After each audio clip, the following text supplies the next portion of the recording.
Well, good evening, everybody. Can I be heard clearly at the back? Yes. And welcome to today's planning meeting, the 2nd of March 2026. For those who don't know me, I'm Mike Fox, and I'm standing in for the regular chair of Planning Committee who can't be with us this evening. I'd like to welcome members of the public, councillors and officers to this meeting, and I call upon the clerk who will advise us how the meeting will be run this afternoon. Please note that we are live streaming this meeting via the Council's YouTube channel to encourage more people to engage in our public meetings. The proceedings of this meeting will also be recorded. Please can I remind everyone to use their microphones when speaking and turn them off when finished. Please can attendees in person refrain from watching the live stream as this will cause interference for our viewers. Please also ensure that your mobile phones and iPads are turned to silent. We are not expecting any fire alarm testing today. In the event of an evacuation, please leave by the nearest exit and gather in the car park next to the library opposite Tesco. Should members of the public need to use the facilities, they are located through the doors to the right of the security guard. In accordance with the Constitution, members of the public who have registered to speak will be permitted to do so when invited by the Chair. I have confirmed those entitled to speak. Please note that registered speakers are not permitted to approach committee members or distribute documentation to the committee during the course of this meeting. Each application will be dealt with in the following order. The Planning Officer will present the submitted application and will outline the proposed recommendation in full. Any speakers registered to speak on the application will be invited to address the committee. This will be taken in the following order. Speakers against, Neighbourhood Forum representatives, any councillors who are not members of the committee, followed by speakers in support of the application. This will be followed by questions from members and responses from the Planning Officer. Once questions from the committee have concluded, the Chair will open the application for debate. At the conclusion of the debate, the Chair will seek a proposer and a seconder for the application. The proposals must be in full and include all information, such as conditions or reasons. The Chair will then confirm with the Planning Officer if they wish to enter into a period of summing up. Members, if at any point you leave the meeting for any reason during the consideration of any application, you will be unable to vote on the application. I will now hand the chairing of the meeting to the Chair, Councillor Fox. Thank you. Clerk, are there any apologies or updates to the membership of the committee? Yes, Chair, we have apologies from Councillor Brooke. So to confirm as a correct record, the minutes of the meeting of this committee held on the 12th of January of this year. Do I have a proposer? Thank you. And a seconder. So I've got the two of you on the left there. So Councillor Strang, Councillor Billings. I'll now move on to, I'm sorry, all those in favour of that? That's unanimous, Chair. Thank you for that. So just to move on to declaration of interest. Do any members of the Planning Committee have any pecuniary or non-pecuniary interests on any of the items on today's agenda? Please raise your hand if so. And do any officers have any pecuniary or non-pecuniary interests on any of the items on today's agenda? Right. So have we got any urgent items? Yes, Chair, there is an urgent item which is application number AT 2026-0037. Thank you. Mr. Blackwell, if you'd like to present this application, please. Thank you, Councillor Fox. This application site lies within the highway verge forming the boundary to Brixton Road to the southwest of 3 Steed Close in Paynton, and it's referred to you at Planning Committee as the site is within land owned by the council, and after some legal advice it's to be determined by Planning Committee in the interests of probity and transparency, and this is one of only 2 TPOs in Torbay within the highway, so it's highly unlikely you'd see another application of this nature again. But next slide, please. The application is for consent to carry out works to a tree with a tree preservation order. Next slide. And it's for minor pruning works, specifically to the crown reduction, in order to abate a common law nuisance arising from encroaching from overhanging branches. And these works are proposed following discussions between Swissco and various residents affected by the tree. As you can see here from these two images, there's crown reduction shown in red on the left and the right. And in this case, it's limited to targeted nature of the proposed works, and it's considered to strike an appropriate balance between maintaining the amenity value of the tree and addressing the reasonable needs of those adjoining occupiers. And the proposal is therefore considered to accord with the policies set out in the report and subject to two conditions: one, controlling the timing and the standard of works. And the officer recommendation is approval, subject to the conditions as outlined below, with the final drafting delegated to the Divisional Director of Place Strategy, resolution of any new materials that may come to light following planning committee to be delegated to the Director, including the addition of any necessary further planning conditions. And if members of planning committee are minded to refuse the application against officer recommendation, final drafting of the reason will be delegated to the Divisional Director and in consultation with the chairperson. Thank you. Do any members of the committee have any comments or questions they wish to raise on this application? Councillor Billings. Thank you, Chair. Mr. Blackwell, can I just clarify, if this was in its entirety to abate a nuisance, would I be correct in understanding this wouldn't actually need a planning application because it would be authorised works through the relevant tree protection legislation anyway? So partly this is to abate a nuisance, but partly also it's what we consider as in the report to sort of more general works to try to sort of provide an attractive looking tree, recognising if you do some works on one side you've got to do some works on another to balance it. Would that be a reasonable take on it? I think so, you're correct. It's not a planning application, I remember. It's a tree preservation order application, and we've got our senior tree officer, Oliver Bennett, available to answer any additional questions you might have.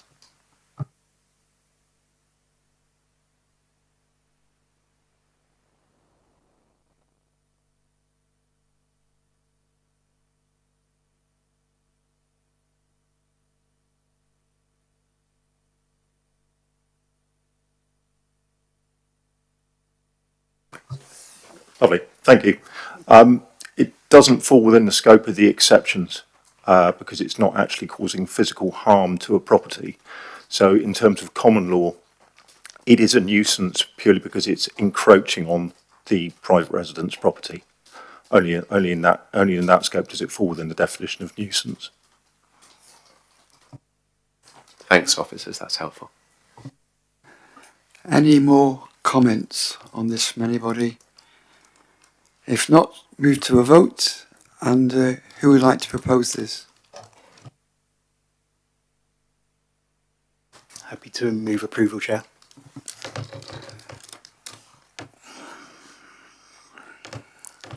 Thank you, Councillor Pentney. Do I have a seconder? Thank you, Councillor Strang. Let's take the vote on this. That's unanimous, Chair. Thank you.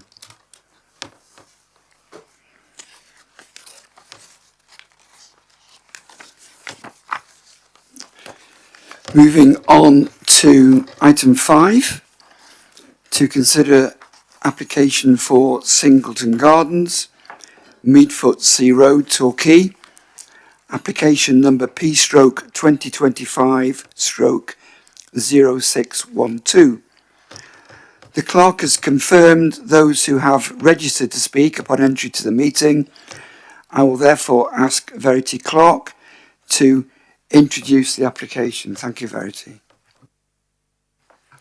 Thank you. So the application site at Singleton Gardens is the curtilage land of a residential dwelling on the northern edge of Meadfoot Sea Road. So the site relates solely to the curtilage land of the dwelling, so the red line does not include the part of the wider site that incorporates the partially demolished dwelling. So this is an aerial photo of the site. You can see Meadfoot Sea Road runs to the south of the application site. So the site is located within an existing residential area, flood zone 1. It's situated within the Lincoln's conservation area and is subject to an area tree preservation order. Within the Lincoln's conservation area draft appraisal, an outbuilding, the now demolished greenhouse and the partially demolished dwelling located within the wider site are noted as other key buildings of architectural importance, which make a significant contribution to the townscape.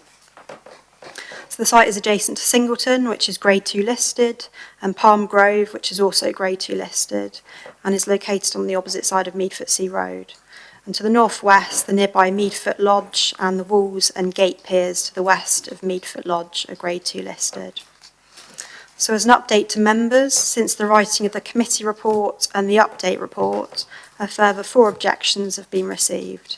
No new material planning considerations have been brought up in these representations that have not already been covered within the committee reports. A consultation response has also been received from the Council's Waste Officer, who has commented the following. I would have no objection to this development. I note that a bin store has been identified within the plans submitted. If Swissco are asked to arrange collections from this development, each property would be provided with an individual set of containers and will be responsible for placing them out for collection adjacent to the public highway by 6 a.m. on collection day. Swissco would not enter the bin store to complete collections. The developer will also need to demonstrate how the location of the bin store meets the requirements of Building Regulations Document H6, and they would like to request waste management contributions for this development. So I would consider that the matters relating to waste and recycling are already covered within the committee report, so this does not bring up any new issues, and as the proposal is still liable, we cannot request waste management contributions. So this plan now showing is the existing site layout plan pre-demolition works.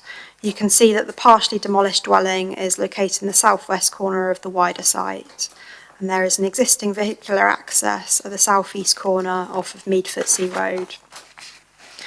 The grounds of the plot gradually rise up from south to north, forming terraces separated by stone walls. And the natural stone walls define the site due north, east and west, whilst the southern boundary along Meadfoot Sea Road is primarily a rendered wall. So the plan now showing is the proposed layout plan. So the proposal seeks permission for the formation of a 4-storey apartment block of 7 apartments with an undercroft parking area in the top section of the site, with the building being built into a rebuilt stone boundary wall which runs horizontally through the site. The apartments will be served by a communal outside garden area alongside 3 private outside gardens serving apartments 1, 2 and 3. The proposals would block up the existing vehicular access with a stone wall and will form a new gated vehicular and pedestrian access from Meadfoot Sea Road adjacent to the existing access, which leads to a courtyard area which incorporates parking and landscaping. The existing southern boundary wall adjacent to Meadfoot Sea Road will be demolished and rebuilt in stone. And the application also includes the demolition of the existing outbuilding, which is just in this location here. You can see that dashed. So this is the proposed block plan, just so you can see the proposed development with the context of the nearby buildings. It's also got some separation distances listed on this plan. So this next plan details the proposed elevations of the apartment building. So the proposed apartment block would be 4 storeys in height with a maximum approximate height of 12.2 metres from the south elevation, with the lower ground floor built into a rebuilt stone boundary wall which runs horizontally through the site. The proposed apartment block would have an asymmetrical appearance, and the south elevation facing towards Meadfoot Sea Road features the lower ground floor level in limestone, with breaks in the stone for vehicular access to the undercroft parking area, pedestrian access to the flats, and opening serving the lower ground floor level flat.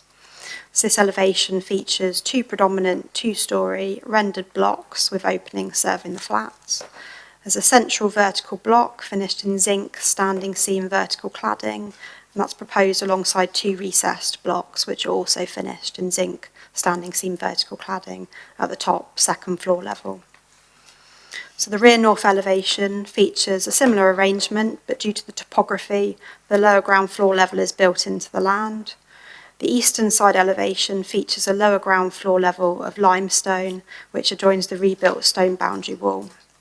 The upper ground floor and first floor feature render, whilst the recessed 2nd floor level features the zinc standing seam vertical cladding. So the western side elevation is built into the topography of the land, with 3 2-storey rendered blocks apparent at upper ground floor and first floor level, and a recessed 2nd floor level finished in zinc standing seam vertical cladding. Powder-coated aluminium frame windows and doors are proposed throughout the building with dark grey pressed metal rainwater goods. Glass and stainless steel balustrading is proposed around the building, serving patios and terraces formed at upper ground floor and 2nd floor level, and Juliet balconies are detailed at 1st floor level.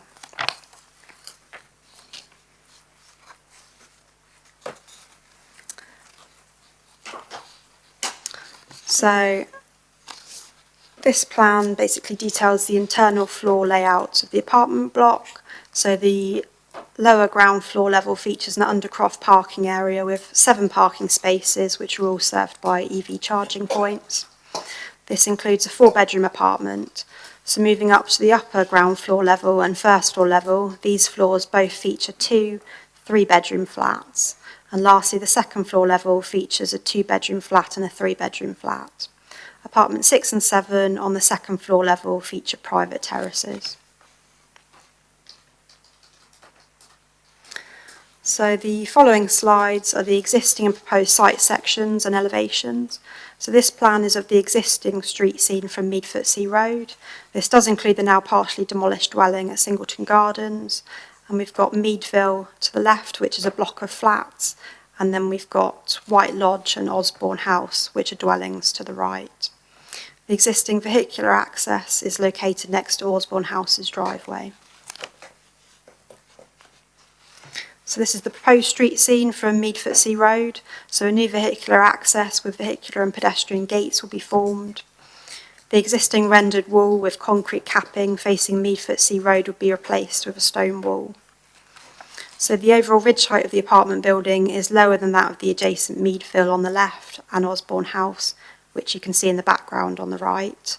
The proposed apartment block will at its highest point sit approximately 4.43 metres higher than the adjacent White Lodge, which is detailed there at the front right. So this plan shows the existing site sections. So the top section here basically details Delamere Court on the left, which is across the road from the site. The section then details the road, which is here. We then go through the site. We've got Meadville, which is shown in the background, outlined there. In terms of the bottom section, we've got White Lodge, which is here. We've then got Osborne House's driveway, detailed here. And then we've got the rear of the site. We've got the outline of the partially demolished dwelling at Singleton Gardens, just outlined here. And then we've got Meadville again, just on the right-hand side. So this is a plan showing the same sections but as proposed, just to show it in the context of the surrounding development. This plan details the proposed landscaping scheme. So a full landscaping scheme has been provided and the council's senior tree officer has confirmed support for the scheme. So the following are photos taken of the site. So this image is taken from Meadfoot Sea Road. You can see the existing vehicular access just at the centre of that image. This one again is taken from Meadfoot Sea Road, taken from the pavement on the opposite side of the road. So you can see the stone walls within the site just back here. And then we've got the copse of trees behind. So this image is the last image I've got from Meadfoot Sea Road. You can just see the partially demolished dwelling, which was built into the front boundary wall. And then we've got Meadville, which is the block of flats just on the left-hand side, just here. So this is taken from the vehicular access, and that's looking towards the rear of the site. And then we've got this image taken from the bottom section of the site looking towards the eastern boundary with the central horizontal dividing wall visible there. So this image is taken in the bottom section of the site looking towards the west and the partially demolished dwelling, and then again Meadfoot in the background.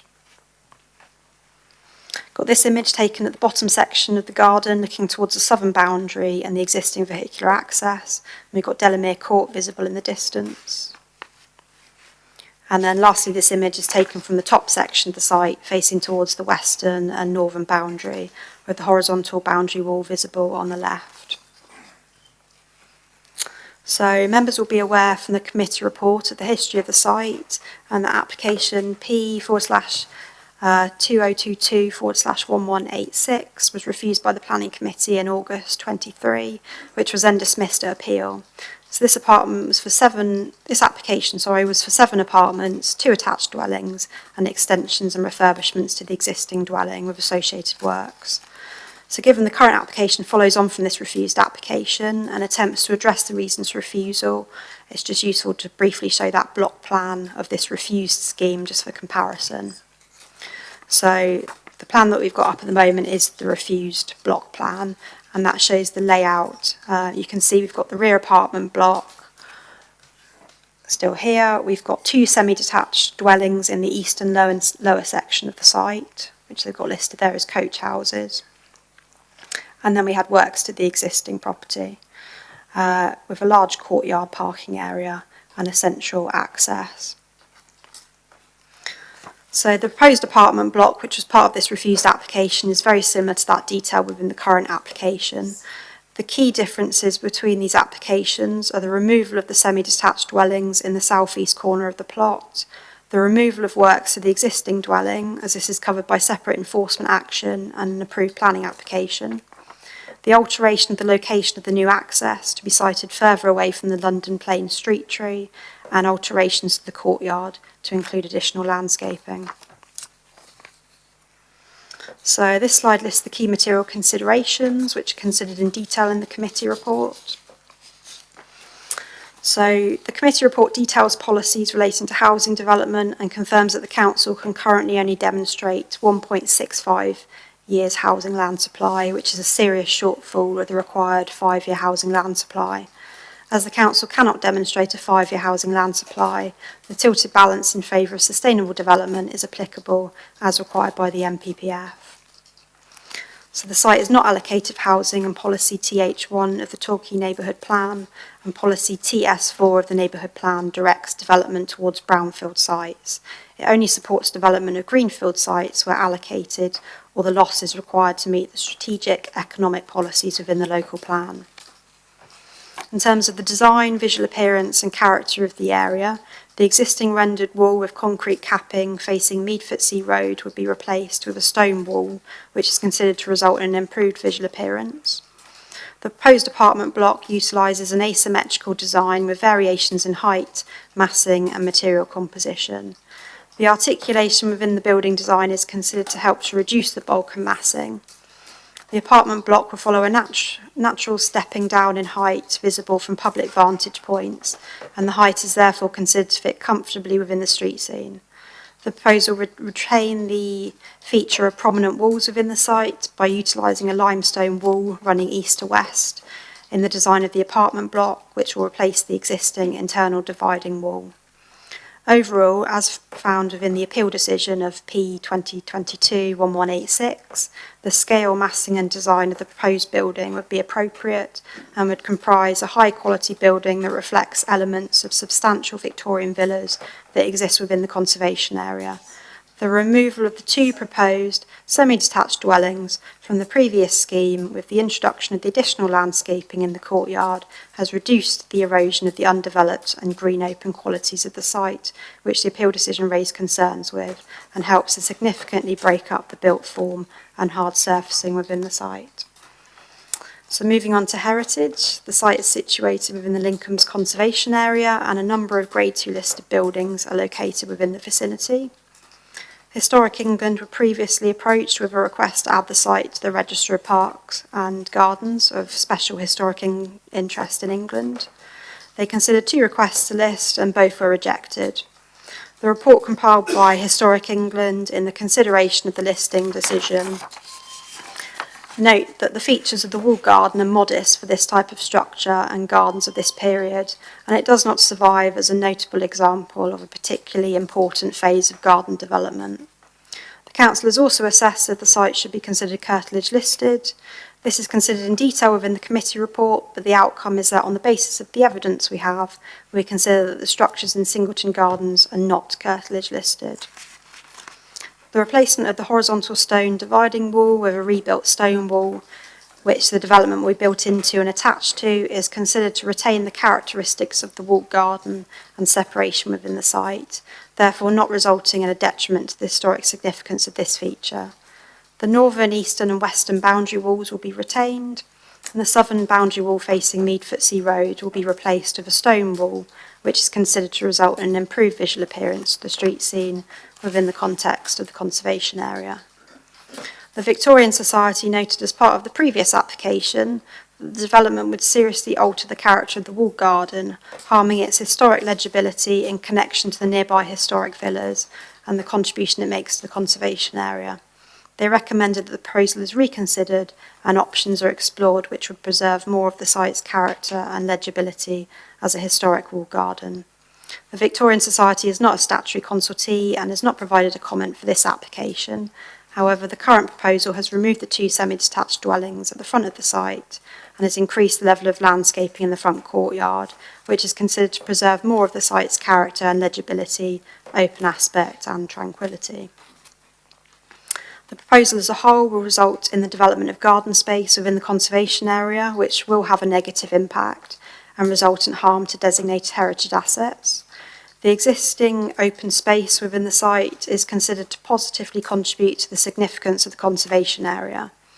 Whilst the development of this garden, which provides an open aspect, is considered to result in harm to the conservation area, the development as a whole is not considered to be overly dominant nor visually intrusive, and the overall size, scale, massing and visual appearance of the apartment block and associated works within the site and to the boundary are considered to result in an acceptable visual appearance that retains local distinctiveness and sense of place and is in keeping with the character and appearance of the area.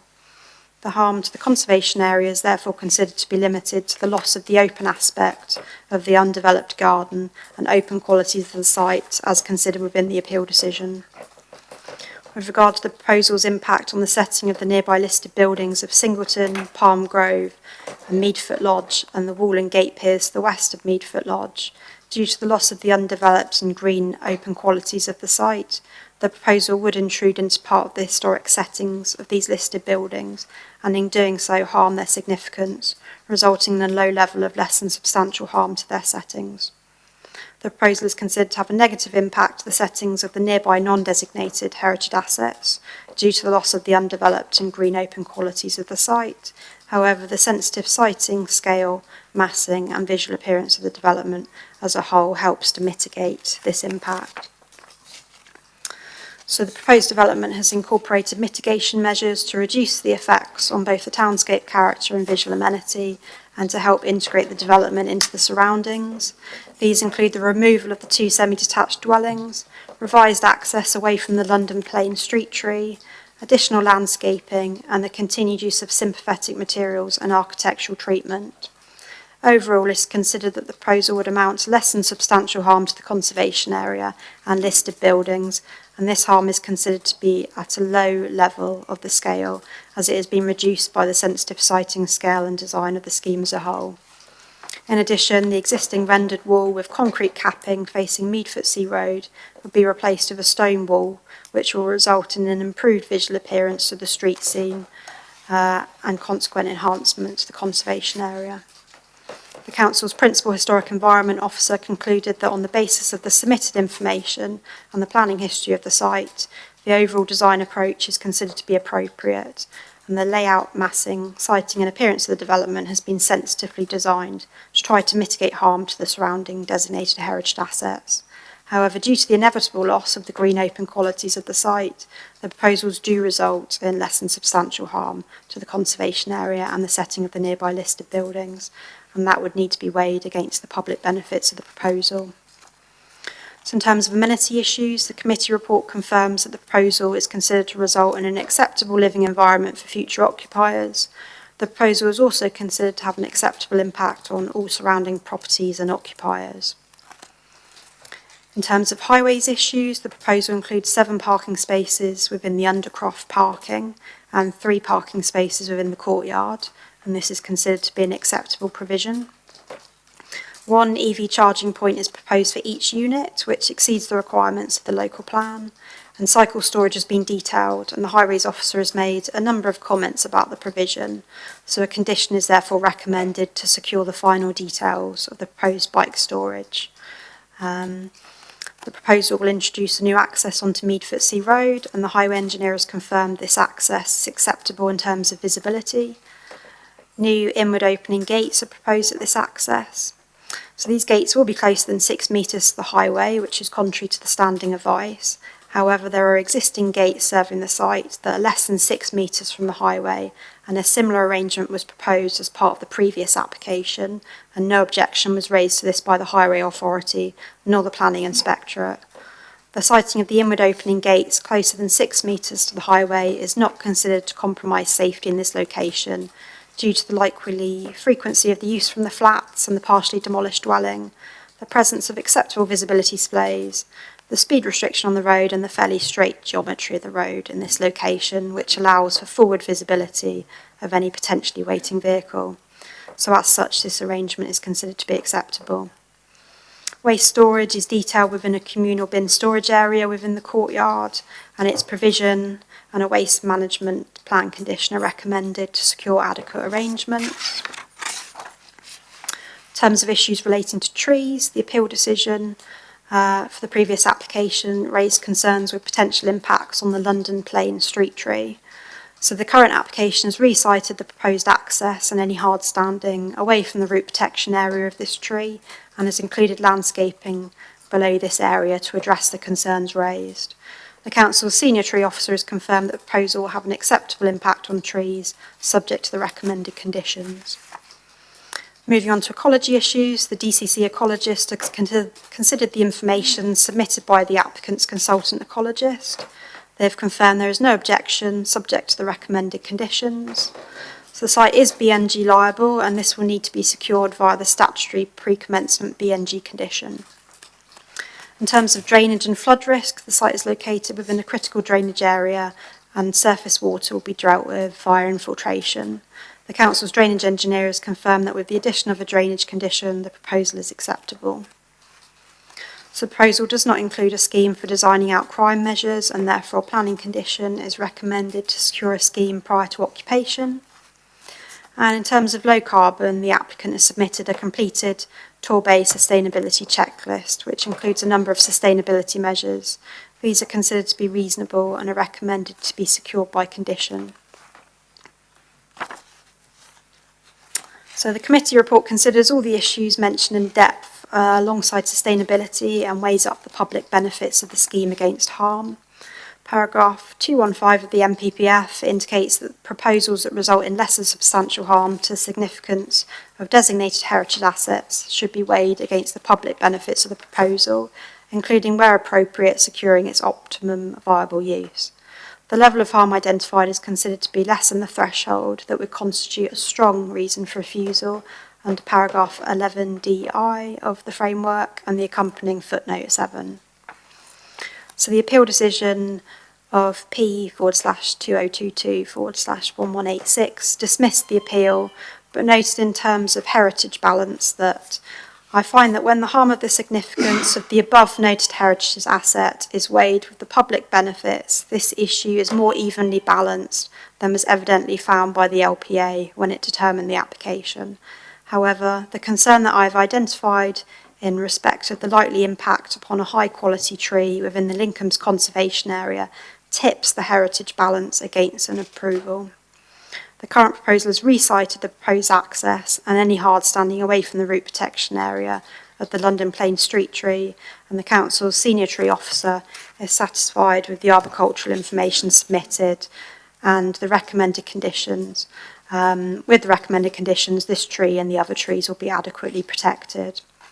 It is considered that the current submission has addressed this concern, which was raised in the appeal decision, and was considered at the time to tip the heritage balance against an approval.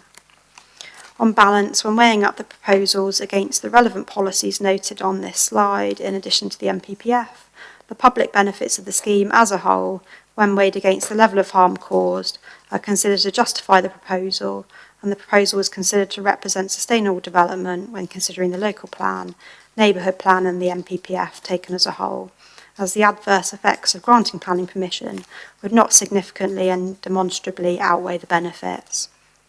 Other than the harm to the conservation area, setting of the listed buildings and conflict with policy TS4 of the neighbourhood plan, there are no other adverse impacts of granting planning permission which would significantly and demonstrably outweigh the benefits of the development. So the officer recommendation has been updated since the publication of the original committee report, as explained in the update report, and is one of minded to approve, subject to the conditions as outlined in the committee report, with the final drafting of conditions delegated to the Divisional Director of Place Strategy, the resolution of any new material considerations that may come to light following Planning Committee to be delegated to the Divisional Director of Place Strategy, including the addition of any necessary further planning conditions or obligations. Confirmation from the Ministry of Housing, Communities and Local Government that the application can be approved by the Council if the Council has not, in the interim, having considered the merits of the application, decided to refuse the application, and that the application will not be called in for determination by the Secretary of State. And if members of the Planning Committee are minded to refuse the application against officer recommendation, the final drafting of the reasons will be delegated to the Divisional Director of Place Strategy and in consultation with the Chairperson. Thank you. Thank you, Ms Clark, for a comprehensive report. We're now going to move on and hear a number of public speakers. And firstly I call Mr David Redman on behalf of the Civic Society to address the meeting against the application. Mr Redman, you have 5 minutes and the clerk will let you know when you have 1 minute remaining. Thank you. You may start.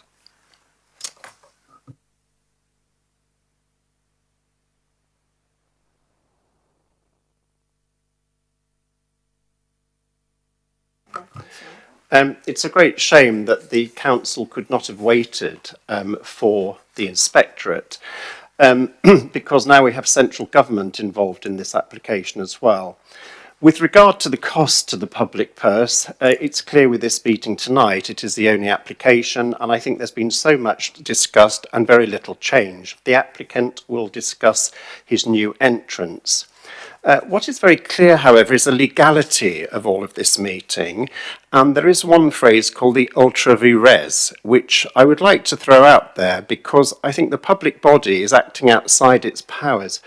There are a number of concerns from the community with regard to the officers concerned. Now, in terms of bias, they seem to be actually quite interesting with the way that they suppress material considerations. Embedded in the reports is one in particular, and this is a Certificate D, which is a non-material amendment. Now, the law states very clearly that this has to be advertised in the press 21 days before the date of this application, and this is for the piece of land which is actually unadopted, called the Bermuda Triangle locally. Allegedly, it was advertised in Torbay Weekly on the 29th of January. We have contacted Torbay Weekly with no avail. They can neither confirm nor deny that it was actually advertised. But even if it was, unfortunately, the officer has not taken into account that that should have been 21 days before the application went in, and that would have been on the 21st of October 2025. What that actually means is that the invalidity of such Notice C for Certificate D is not served. The application cannot properly be determined, rendering it invalid. This could be potentially one of the shortest planning meetings ever. the consequences are, if planning permission is granted without proper notice, it will be quashed in the High Court if challenged. Regarding challenging, Anne-Marie Bond has written to the Neighbourhood Forum saying that this application, although known, it says here, on the day the committee met, this application was invalid. But how many of you knew about this application at the last planning meeting? To suppress information as the chief executive and the officers is actually keeping you in the dark. And I think the cumulative impact, which again is a legal phrase, is actually the argument the civic society have. What it means is that this meeting is actually partially informed, and therefore your decision-making process is also partially informed. What the officer also does with language, which we've just heard over the last half an hour, is use words like partially demolished. It was illegally demolished, and it was actually subject to a criminal action, and she doesn't refer to this. And this worries us when we come to some of the arguments she makes.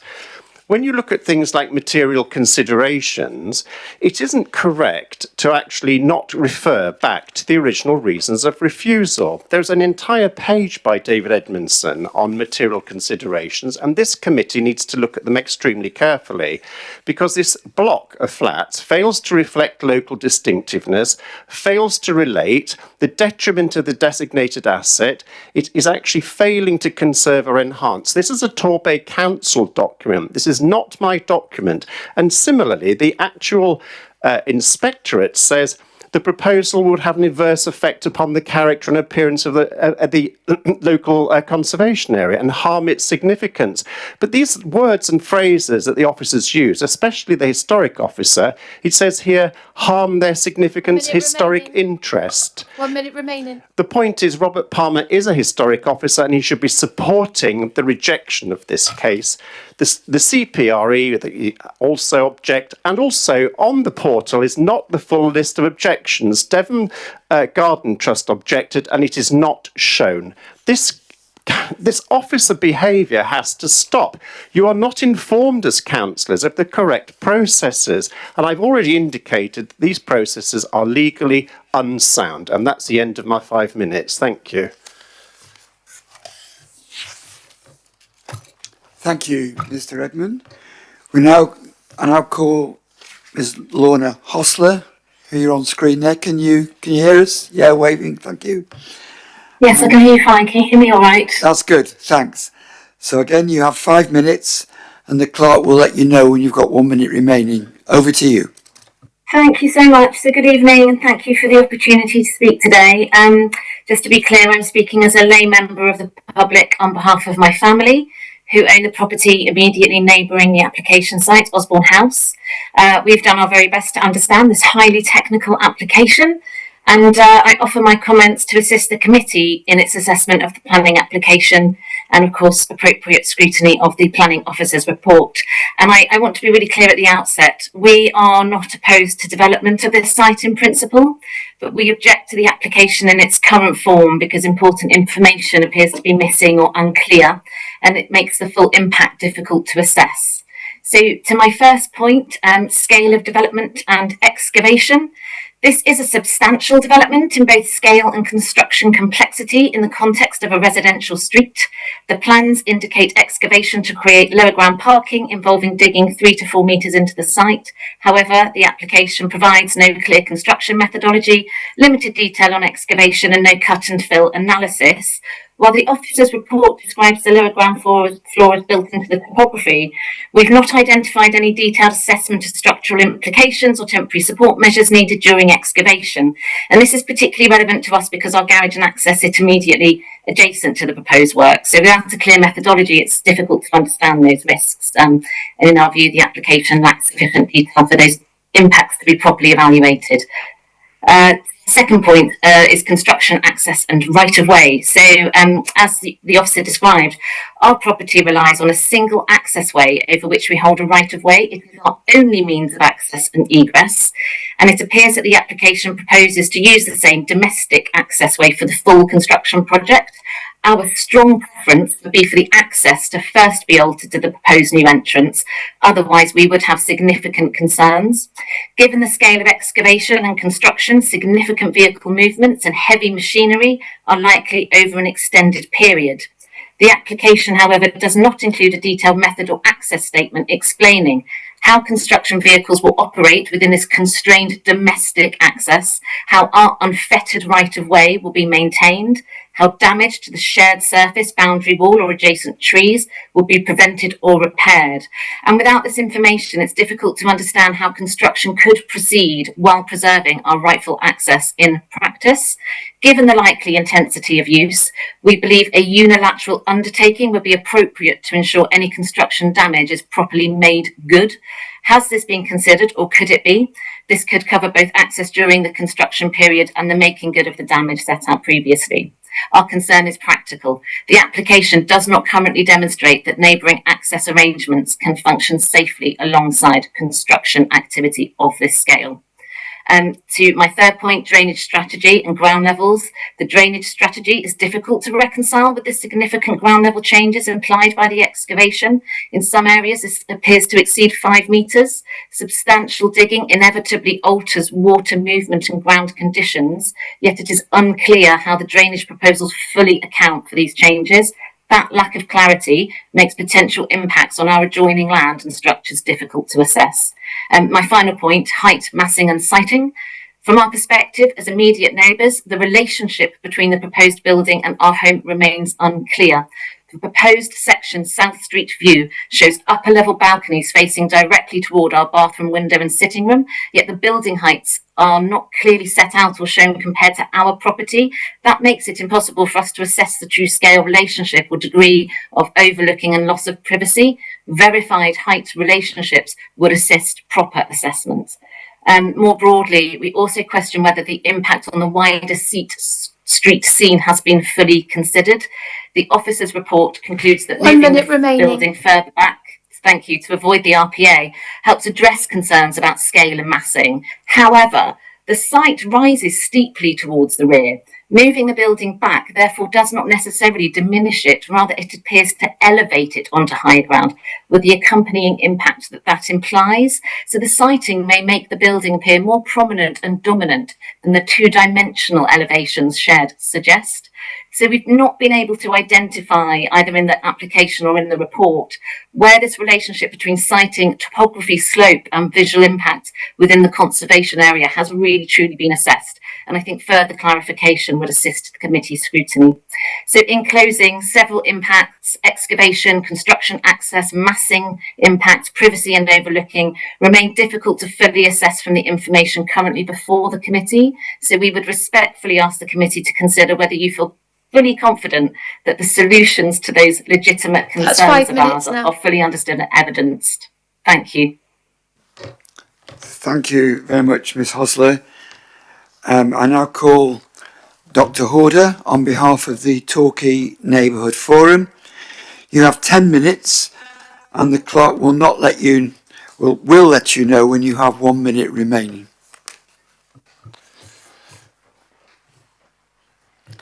Thank you, Chair. This statement has been reviewed and agreed by the steering group of the Torquay Neighbourhood Plan Forum. This application is the latest in a series of applications to construct a block of flats on this historic site in the heart of the Lincoln Conservation Area of Wellswood. The key issues are: this planning application for the flats breaches numerous local and neighbourhood plan policy statements because of the destruction which will be caused in the conservation area. This was clearly shown in the tables appended to the Neighbourhood Forum consultee response of 11th December, but this has not been shown as non-compliances in the case officer's report today. The development will do nothing to alleviate the real housing shortage in Torquay. This application is to build luxury apartments, many of which will likely be second or holiday homes or used as Airbnb, thus not addressing the shortage of more modest housing in Torquay. With the minor omission of a two-dwelling coach house, this application is a carbon copy of application P 2022-1186. This was refused by the Planning Committee and the following reasons given. Given the siting, scale, massing and design, the development would fail to relate to the Lincoln Conservation Area. In dismissing the subsequent appeal, the planning inspector stated the adverse impacts would not be outweighed by the benefits. There would be conflict with the overall provisions of the development plan. However, in assessing this identical application, the officer's assessment of identical design states the overall design approach is considered to be appropriate and the layout, massing, siting and appearance of the development has been sensitively designed. What has changed? This is an unacceptable major inconsistency in the council officer's assessment of this when compared with the previous applications. P 2025-0612 is effectively a repeat application, so local planning authorities have the power to decline an application for planning permission, which is similar to an application that, within the last 2 years, has been dismissed at appeal. The purpose of these powers is to prevent the use of repeat applications that are submitted with the intention of, over time, wearing down opposition to proposed developments. This is explained on the UK Government website, and the Council must use this power. P 2025-0612 was amended in late January this year by extending the site boundary across the neighbouring property's access driveway. The reasons for this are unclear, but it is surmised that this may be to allow a future resiting of the access gateway to the Singleton Gardens development, which currently fails to meet Highways requirements for setback from the public highway. In view of the late change to the application and the late notice to neighbours, Torbay Council extended the consultation period to 26th of February. Nevertheless, the matter was listed for consideration by the Planning Committee today. The Planning Officer's report recommending approval is presented in a report dated 20th of February. It appears that the Planning Officer is predetermining the outcome by presenting advice before consultation period has closed. In any court of law, all the evidence has to be heard and reviewed before any decision can be reached. Both the Forum and Councillor Foster have sought to have the matter deferred to a subsequent meeting, but this has been refused for what appear to the Forum to be spurious reasons. This approach is against all the principles of natural justice and the 7 principles of public life, and further undermines our dwindling confidence in the way the Planning Department operates. The Forum submitted a consultee response to this change to the officer on the 16th of February, highlighting issues with the additional land and recommending that the application be withdrawn or refused. The officer makes no reference whatever to this response in her update report dated 27th of February. This is disgraceful and appears to be dishonest and calls into question any decision that you make for approval as you have not been presented with all the facts. Finally, the Secretary of State for Ministry of Housing, Communities and Local Government has chosen to exercise his powers and has directed the Council not to grant permission on this application without specific authorisation. This direction was issued to enable him to consider whether the application should be referred to him for determination. On this basis, the Forum concludes that you have no option other than to refuse this application. Thank you. Thank you very much for that.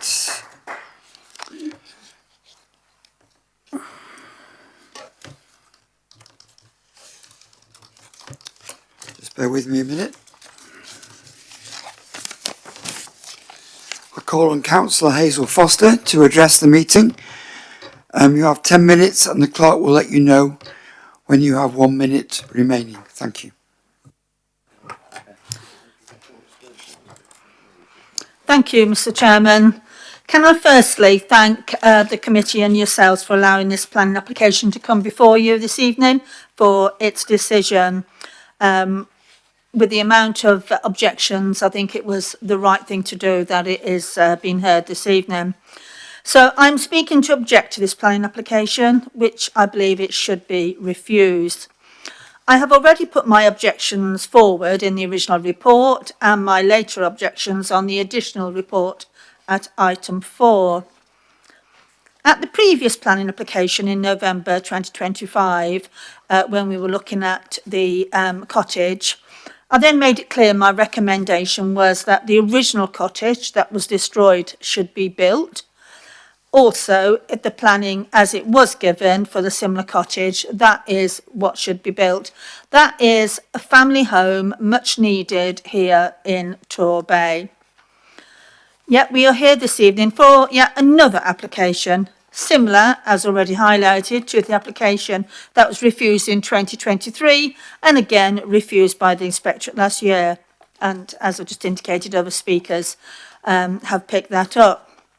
But what I mainly want to speak on is the proposed access to the proposed development and the section of unadopted land being included into this application.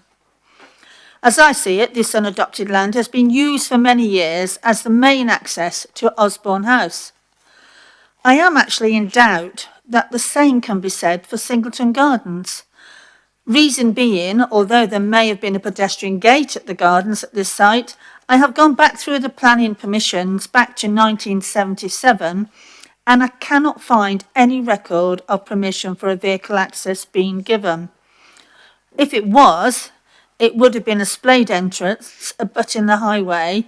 It would not have been, as we see in the photos, a gap in the wall. So in my opinion, I do not see this gap in the wall being an official vehicle entrance. So I do not see it would have any right to use or put any claim on the plot of unadopted land as it was, to say that it's been using that unadopted land to access the site. I am disappointed that on page 37 it names it as an existing vehicle access. As I've just indicated, I do not believe that it is an official existing vehicle access.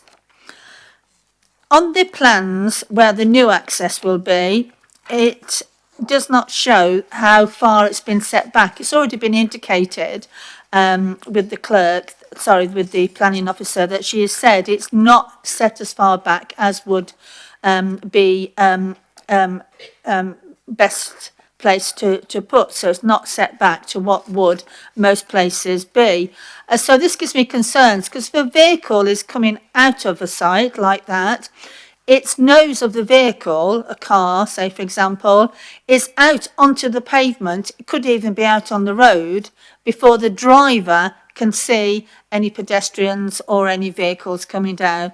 So again, I'm disappointed that it's been allowed to go through, that it's not a proper access as what other people who may be recommended to do. And it is a historic wall that they are looking at taking down.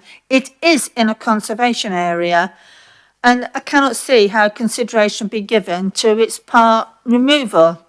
I do know of an example of a property in Ellicombe where permission was sought to turn a pedestrian entrance into a vehicle entrance, yet permission was refused purely on the basis it was in a conservation area and the wall could not be taken down. So I'm disappointed to see it's been accepted here.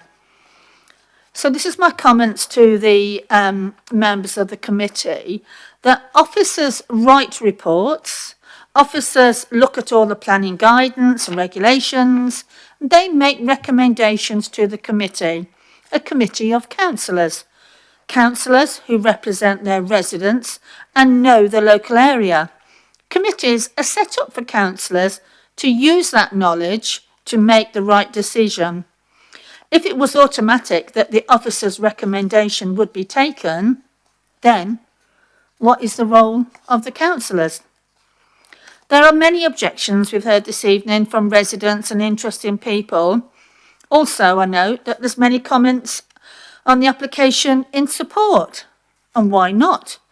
Just walk or drive down Meadfoot Sea Road. Do you see an historic gardener's cottage? Flowers galore in the garden with blossoms on the trees? No. You see the eyesore of what is left of the historic Singleton Gardens cottage, the Singleton Gardens, and you cannot help but wonder, why was it allowed to get into such a state? So committee, is it right that if you knock down an historic property down, leave a wall half demolished, and as we've seen in the photo with a plastic tarpaulin over it, a piece of wood and wire mesh against an alleged entrance, creating a blot on the landscape, and that's okay because they will then be given planning permission. Planning Committee, I urge you to consider the passionate comments that have been made here this evening and vote against this application. Thank you.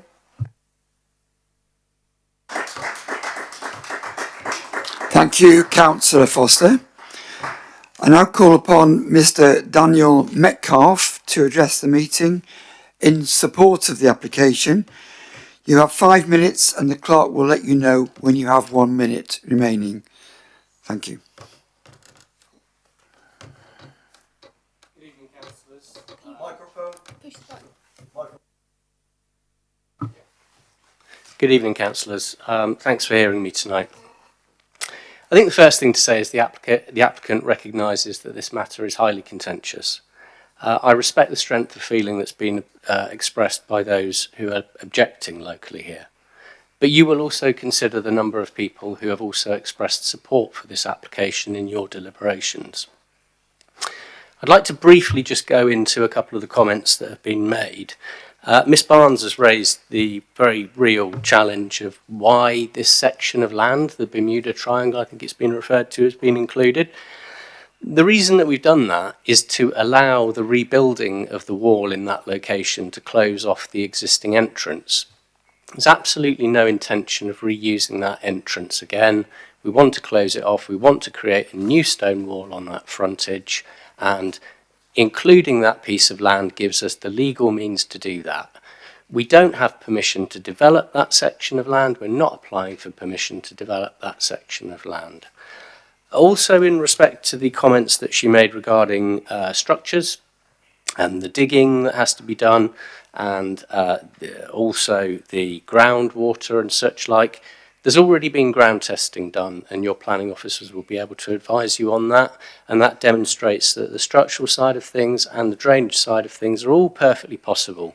We're a long way away from the boundaries, particularly with Osborne House.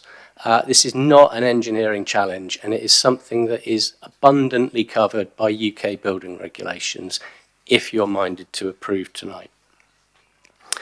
I'd like to also address Dr. Horder's point. Firstly, I don't see these as luxury flats. They're not vast, they're good-sized flats that could be used by normal working people.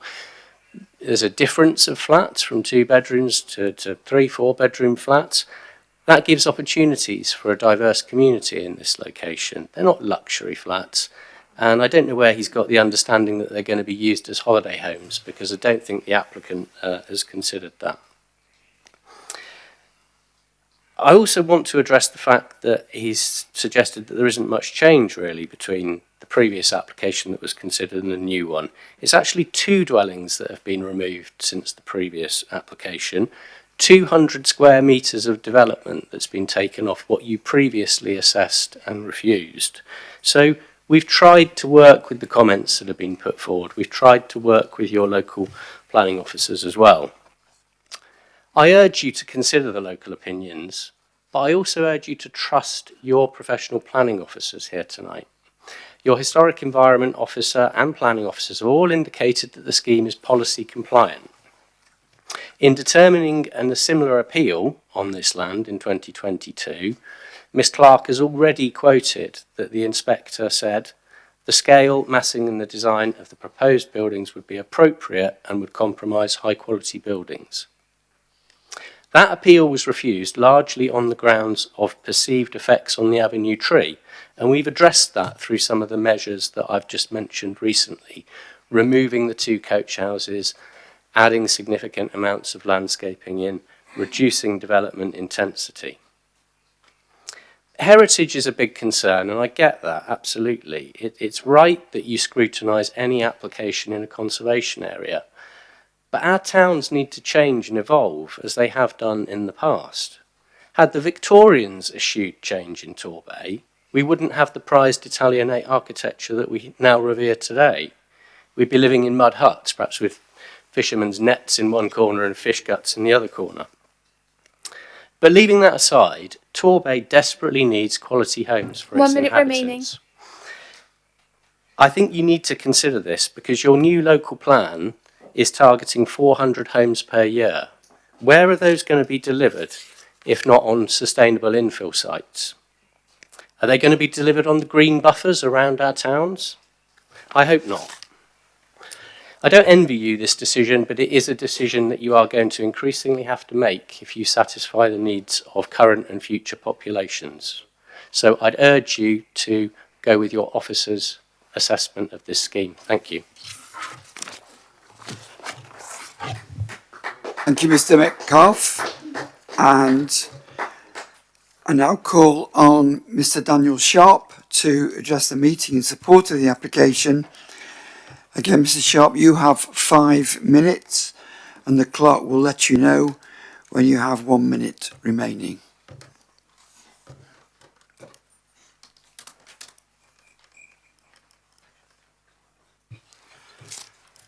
Good evening. Thank you for the opportunity to address you all. I'm speaking as a resident of Torquay in support of this application. The palaver surrounding this site is nothing short of madness. Objectors against have sought by whatever means to muddy the waters using the press, politicians, untruths and dirty tricks to misrepresent the intentions and benefits of this development. All of the above efforts have failed to persuade your conservation team to oppose the development. So they went back to ask Heritage England to list the site, which failed, leading them in desperation to ask it to be given commercial asset to the community value status, which again failed. In short, the site is in the middle of a group of buildings of all ages. The existing Meadville is a modern block of flats, and many of the houses on Meadfoot Sea Road were built in the 20th century. Yes, there are some older villas, but this can be said of many areas of Torquay. Where should new properties be built? Are they supposed to be placed all on the outskirts of Torquay? How will that help to support the shops and restaurants in Wellswood and the beleaguered town centre? We need affordable housing for the younger generation and also for more mature people downsizing. Housing for local people, developed and built by local people, which will stimulate the local economy. These are not the luxury dwellings that objectors are stating, but modern, cleverly designed 2, 3 and 4 bedroomed homes to suit a variety of budgets, with adequate gardens and parking, a much better proposition than the existing dilapidated building which occupied the site in the first instance. I generally care about the local area and the town, and urge all those that do to support this application. Thank you very much. Thank you, Mr. Sharp. Thank you to all the speakers. Thank you for keeping within your times. And thank you for the way in which you presented yourselves. That's been helpful, I think, to all of us. So I do thank you all. And now turn to the committee members. And I will now invite questions to the planning officer. Obviously, we'll do the questions first and then we'll have the debate afterwards. So please may I remind members questions should only cover matters not raised in the presentation. So are there any members wishing to ask a question of anything that you've heard raised? We'll have a general time of asking questions now. Councillor Billings. Thank you, Chair. I've got a number of questions, but maybe I'll ask them one at a time and we can share it around the team. If we took the first one that was raised by Mr. Redden when he spoke, he mentioned about the certificate and the need to advertise things before. Now, I've personally submitted an application where my agent had filled out a certificate incorrectly, that went to appeal that was corrected at an appeal stage. Now, so there must be a process that exists in relation to correcting improperly filled out certificates. Certainly in that instance, I refer to the inspectorate themselves ran with one. Could I have some legal advice as to whether what that inspector did then was normal and what we should be doing in this case, please? Ms. Bell? Thank you, Chair. Obviously, it depends on the circumstances surrounding the application, and it could well have been that in your own case, Councillor Billings, that if it hadn't been brought to the attention of the appeal inspector until the actual day of the hearing, say, he could have exercised his discretion and looked at whether any prejudice had been caused by the fact that the incorrect certificate was given, and may have then taken that view that he could correct it using his powers to do so. Sorry, you can still hear me. So with the current application, although the date of the expiry of the consultation period was on the 26th, I believe, the council, the local planning authority, was going to still be required to look at all representations received, even to the day of the committee. So those would all be considered and given due weight as we would expect if it had been before the 26th of February. So although the 26th of February is the official date for closing of the consultation period, anything received after that date, even to today's date, would be taken into account. Thank you. Councillor Billings, do you want to come back on that? So the clear advice from our legal advisor to the committee is that the point that was raised does not prejudice our considering this, and it's, I think I heard it had been effectively corrected, or just the timescales in terms of that wouldn't be what would be ideal. But is the advice to the committee that that's not an impediment to considering this, please? Absolutely not. The only thing that cannot happen is that the application cannot be determined within the date the consultation period is still live. So you can still go ahead, you could go ahead and determine it, but only after the 21-day, the statutory period has expired. Obviously the circumstances for this application is different because of the interjection of the Ministry of Housing. Thank you, Chair. I'll give you one more question and then I'm going, you're all right, okay. Have I got any more questions to the officers? Yes, Councillor Pentley. Thank you, Chair. It's really about the call-in and the intervention of the Ministry. I've sat for my sins on this committee longer than anybody continuously. I'm not aware of this situation happening before where there's minded to guidance. How common is that amongst planning authorities, and would it not have been prudent to give members of the committee more of a heads up on that one? Because it just feels slightly like uncharted territory. So if that can be unpacked a bit, that'd be really welcome. So we actually had this situation the last time this application came in, so the 22 application. I was contacted by the planning casework unit at that point. They said at that point that it could go to the committee, but they would let me know between the committee date and any potential determination, if it was an approval, if they would be calling it in or not. So it has happened here before. It happened on the last application. Obviously that one was refused, so it never got to the kind of call-in stage. How often it happens, I wouldn't be able to tell you. I haven't seen that on another application. But the letter they provided us is very clear that there's nothing stopping sort of councillors with sort of deciding like a recommendation. Obviously, if they wanted to refuse the application, then we can issue the decision. But there's nothing stopping us actually coming to a recommendation and sort of being minded to approve if that's what members wish to do.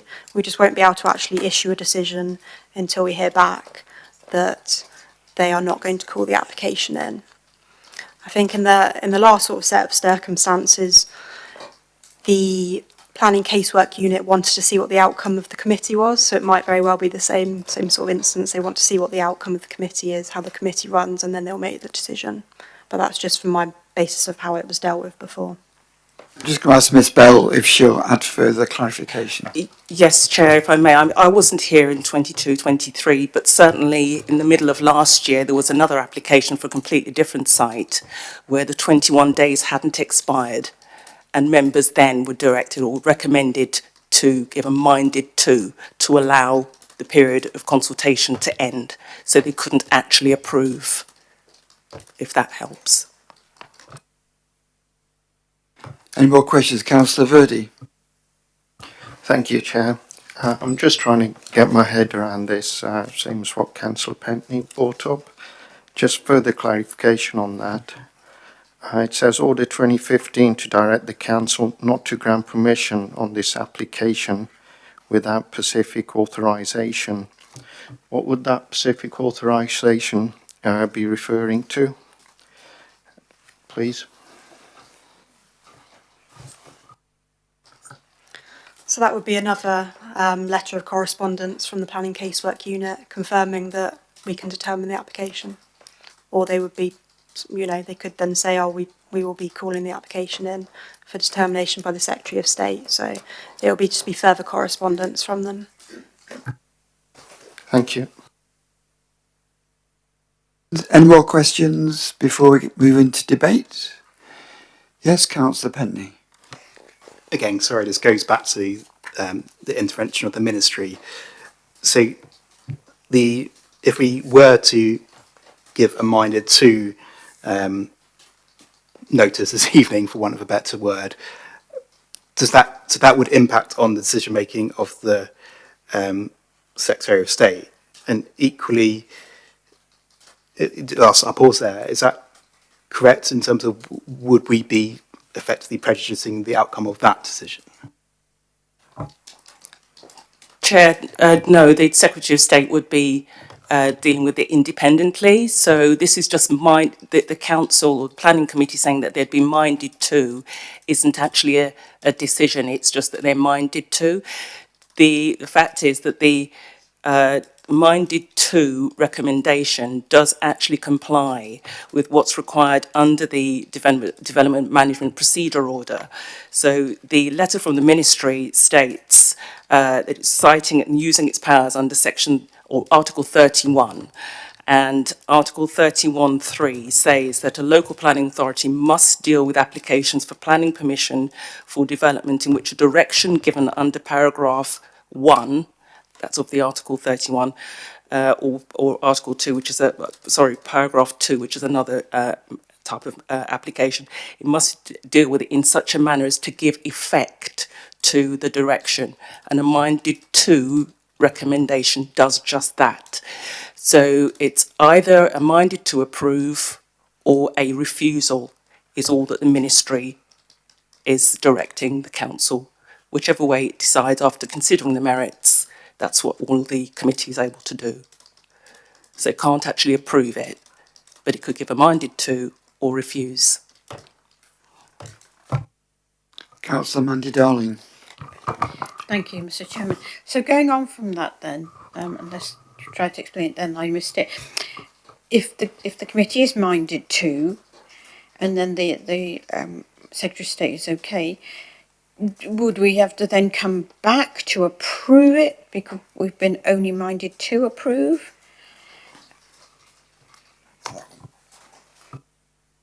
Sorry, as the recommendation states, that it would await the outcome of whatever the ministry has decided. So in one scenario, if the ministry decides they want to call it in, it's out of the council's hands. And then if they decide that the council can go ahead and approve, then the decision to go ahead and approve is delegated, and that's part of the recommendation, subject to any further conditions or what have you, that in the discretion of the director.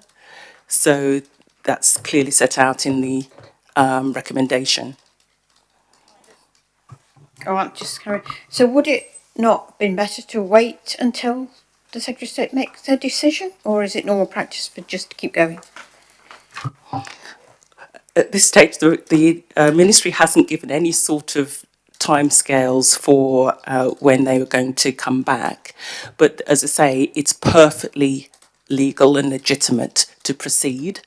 And it is still complying with the requirements of the Ministry's direction.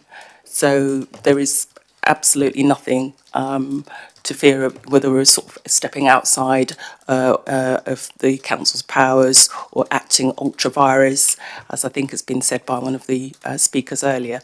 It's perfectly normal. Councillor Pentley. Following on from that, point taken that we don't know the timeframes of the ministry, but and also point taken that we can do this, but as the old maxim say, could doesn't always mean you should do something. And so my question is, are we not at risk in a case, an application that I find quite complex and emotions running so high, are we not at risk of denying ourselves a crucial bit of insight that might come forth from the decision-making processes of the Secretary of State that would help inform us in a decision post-ministry decision? If the Ministry makes the decision, there's nothing that comes back to the Council's Planning Committee. That would be the decision. So the Ministry could either grant or could decide to refuse. So it wouldn't come back because the Ministry would then take over the application. I think Ms. Bell mean by that there'll be a call in and then an inspectorate. An inspector would then make that decision and that will be it, pending any kind of High Court challenge. But any more? Yes, Ms. Councillor Tolchan. Thank you, Chair. There seems to be quite a lot of controversy around the triangle of land which is situated right next, or as part of the sort of current access. Can you just clarify the current status of that land and what jurisdiction we now have over it? So from my understanding, it's unregistered, so we don't know who the owner is, which is why they've served the relevant certificate and served notice within the paper. So that is the status, it's unregistered land. It's been included in the red line to link up the public highway to the actual application site. I think as was noted in the speaker, Mr. Metcalf, who's the agent, said that the intention was to include that in the red line so they could actually undertake the works to rebuild that wall. Yes, Councillor Tolchan. And the sort of difficulty was raised during the construction phase, as it were. Can we give any guarantee that the actual access for the residents of Osborne House will not be unduly affected?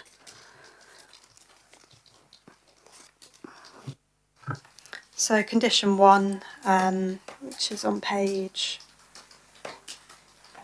let me find it, 81.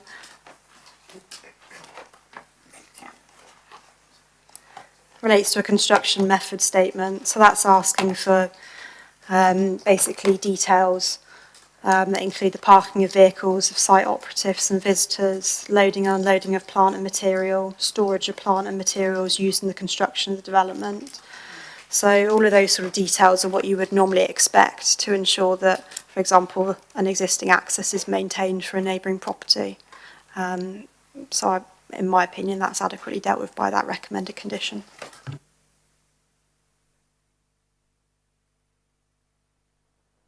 Councillor Strang. Thank you very much for your report, Ms Clark. Councillor Foster highlighted there the new access to be created doesn't quite comply with what would normally be expected. How non-compliant is that access, and do we see that causing any issues to access to the highway? So the highways engineer has confirmed that the visibility displays are acceptable, so the actual access itself falls within our technical guidance. The only thing that falls outside of that is the location of the gates.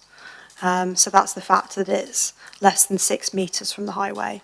So I've tried to explain in my committee report why I consider that to be acceptable, which is the fact that there's already existing gates there, the geometry of the road.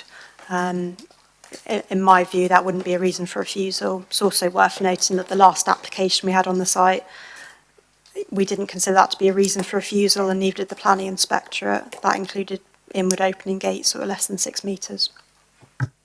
Thank you. I just wanted to address that concern. Do I have any further? Yes, I do. Yes, right. Councillor Darling. Thank you, Mr. Chairman. One of the speakers highlighted the lack of an excavation plan. Is that something that we should expect, or do you feel there's enough information in the report about that? So we've got existing and proposed site layout levels. So we've got an existing site plan which has got datum levels throughout the top of the site, well, throughout the whole site. And then we have proposed levels. So you can work out from that the level of excavation and the finished floor level. So I'm content that we've got sufficient information. Just before I bring Councillor Verdi in, if I could just ask, do you think condition 1 covers those concerns adequately? Sorry, what concerns?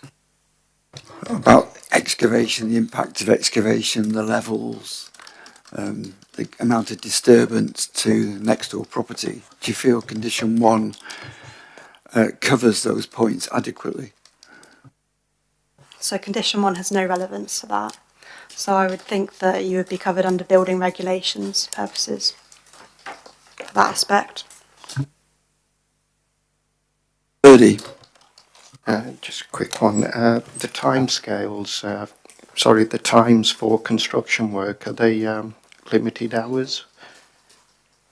And what would those be?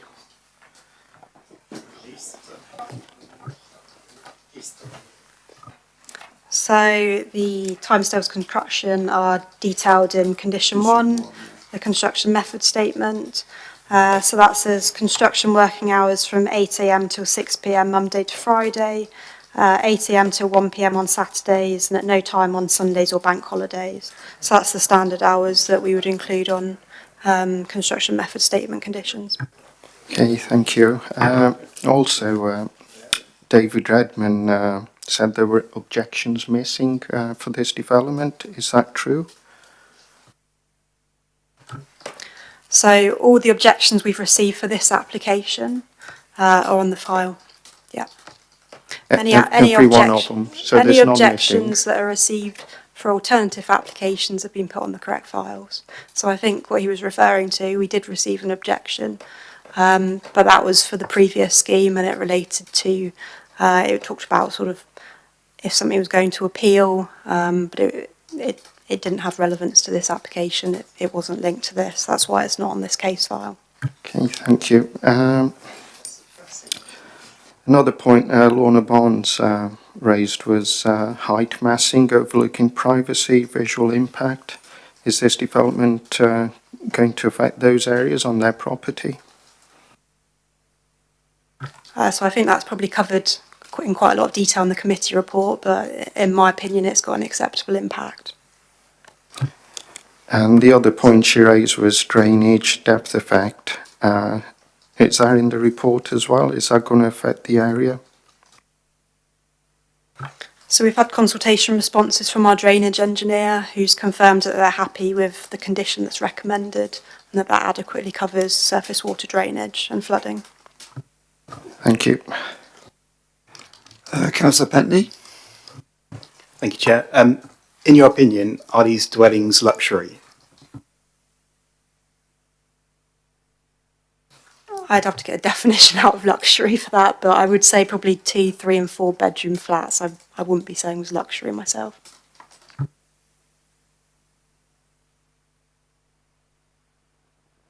Right, okay, are there any more questions? Councillor Billings, sorry. Thanks, Chair. Could we just cover the proposed access? There was one of the speakers who touched on the access being through the existing gate during the course of construction, and also whether the proposed access in relation to the land ownerships between there and the public highway. Just for absolute clarity, please.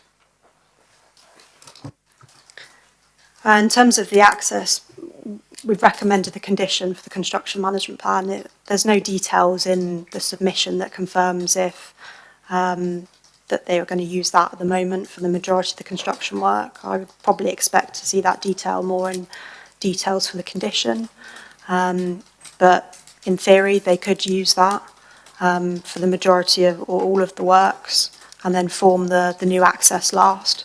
There's nothing in the application that suggests one way or the other.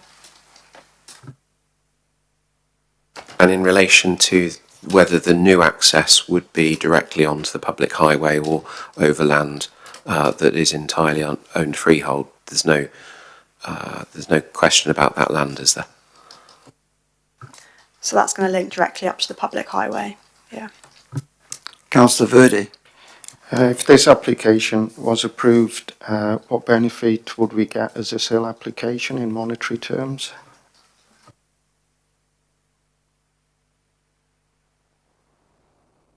Just bear with me, I'm just going to find that because that's again in the committee report.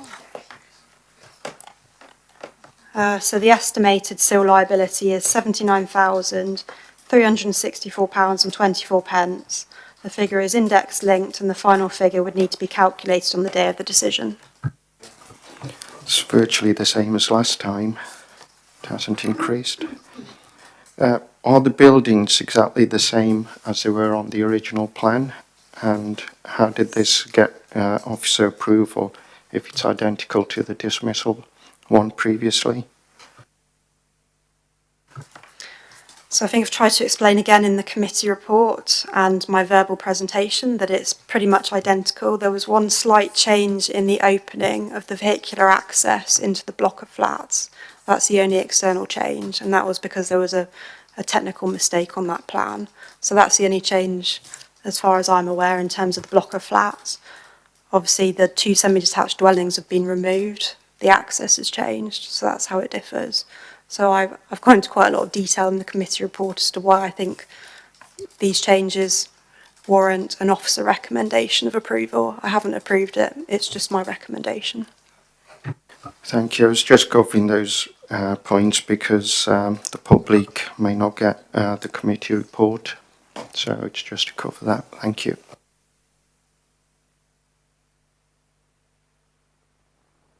There's obviously gone through a sequence of events here of an application submitted. We've obviously got a planning history, but the latest application was submitted. We have information in.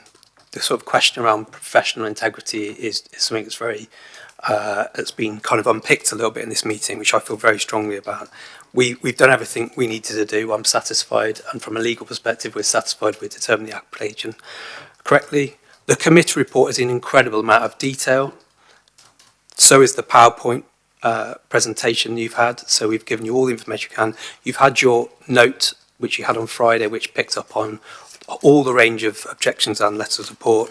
And today you've also had a briefing, so you're aware of the latest position. So just making that completely clear to the members of the public and yourselves that you've been made aware of every single interaction we've had.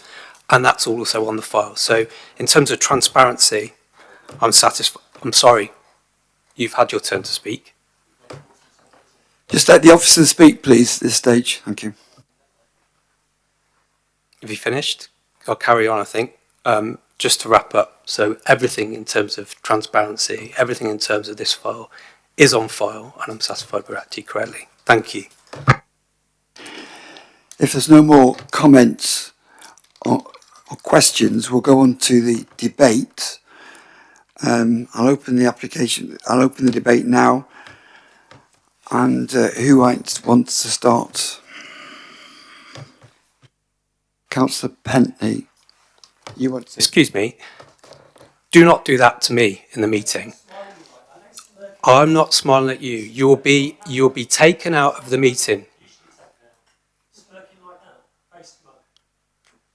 This is a professional meeting, And you've been really disruptive every time we've had this meeting when this site comes up, and we've been warned, haven't we, as a group of people, that you'd be taken out if you're going to behave like that, and it'll just be a closed meeting.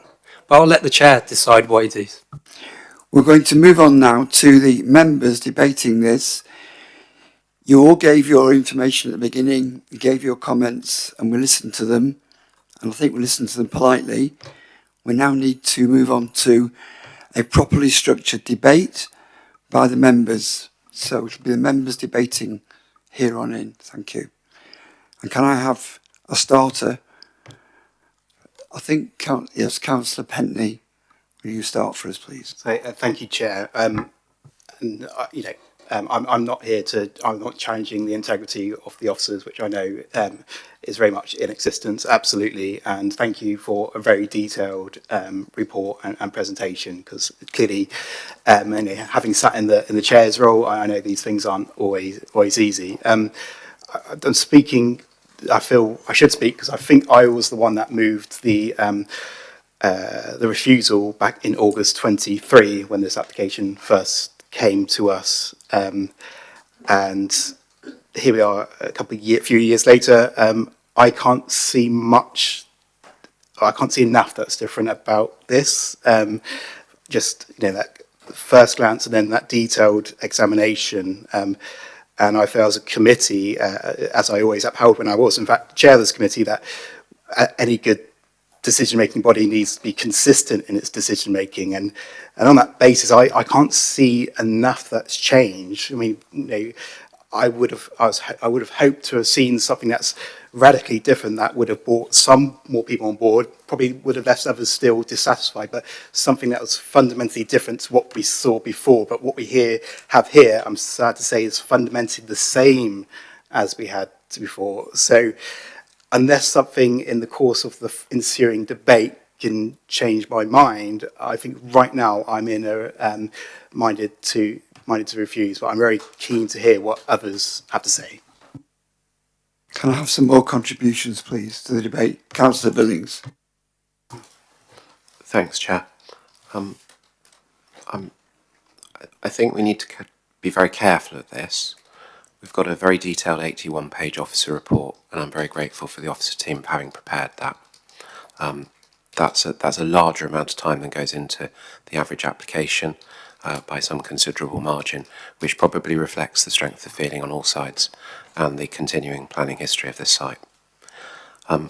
Equally, I'm also aware that the last time this committee heard an application for a building, which I think we've described was similar, and we refused it as a committee. We had a cost award against the council.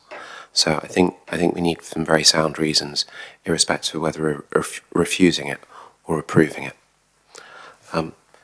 I just wanted to touch on the differences between this and the scheme that was previously refused at appeal. I think the key thing for me is the paragraph 42. I must say that inspector's decision is not one of the clearest ones I've read. It's actually quite difficult to follow some of his reasoning in language that everyone who can follow. And to me, really it's paragraph 42 where he was explaining that if, in my words, if there wasn't an impact on a tree outside the site, he wouldn't have felt so strongly at the application.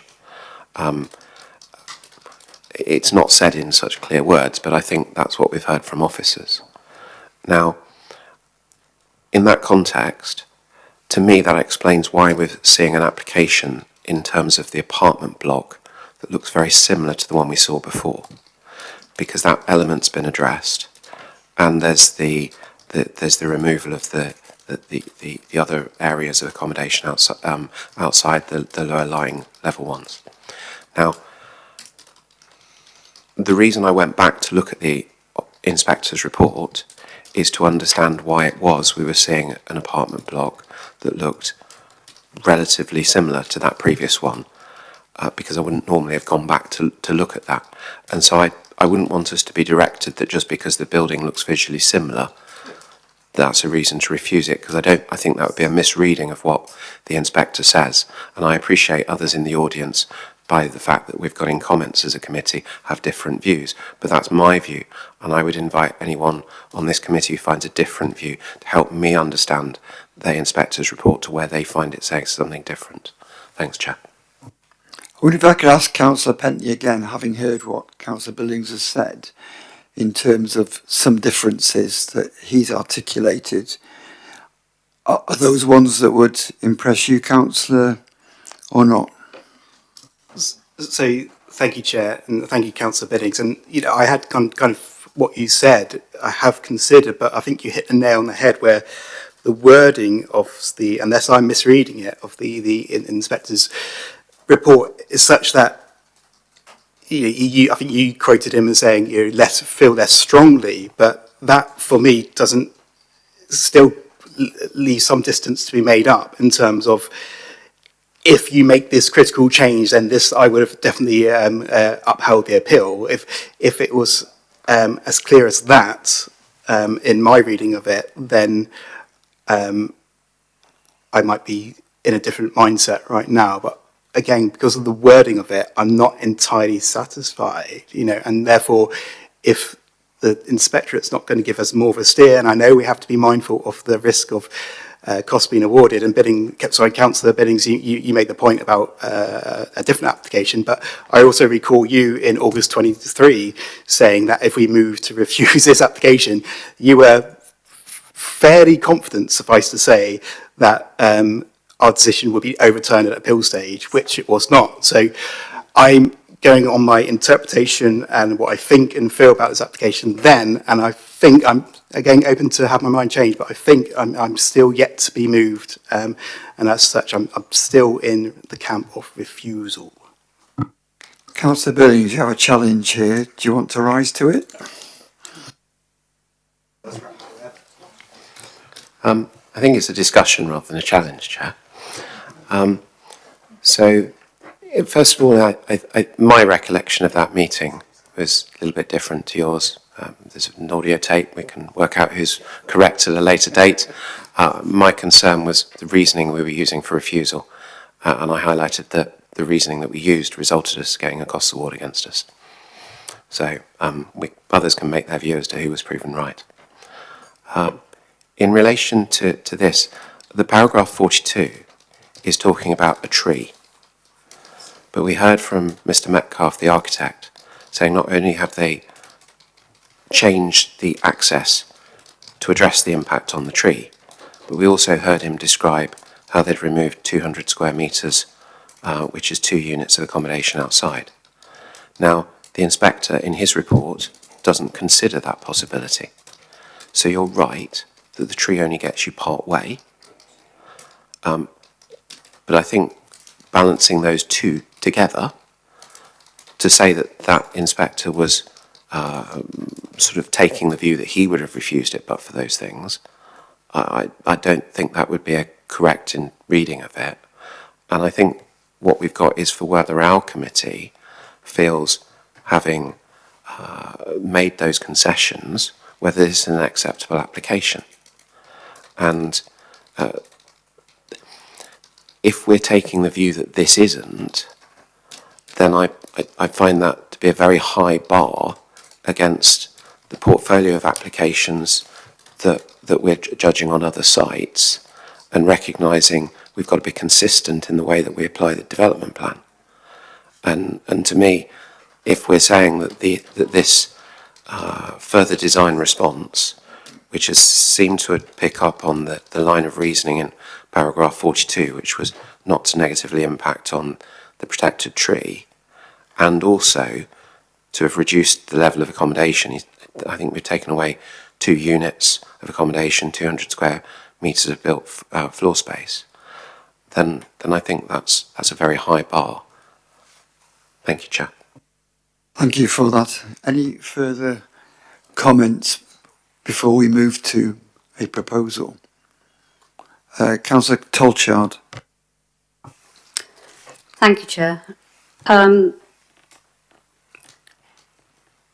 I absolutely agree with the points that Councillor Billings has made, and they were similar to the ones that I was going to make, although not probably so eloquently, but I think that the difficulties have been addressed to a large degree. That the two semi-detached properties, which were fairly large, have been taken out of the current plan. The difficulties with the vehicular access issue has, in my mind, been adequately addressed. And looking at the plan today and visiting the site, the additional landscaping, which has really been allowed because of the removal of the semi-detached properties, I think was quite extensive, and it looked, as far as one can tell from a plan, very pleasing. The hard standing, which would have been quite extensive in the previous application, has now been largely removed. So I think there are considerable differences in this current application, which make it far more acceptable than the original one, which we actually refused. Thank you, Chair. Any more comments before we... Yes, Councillor Verdi. I just want to echo Nick Pentney's ideas and why he wanted to refuse the application.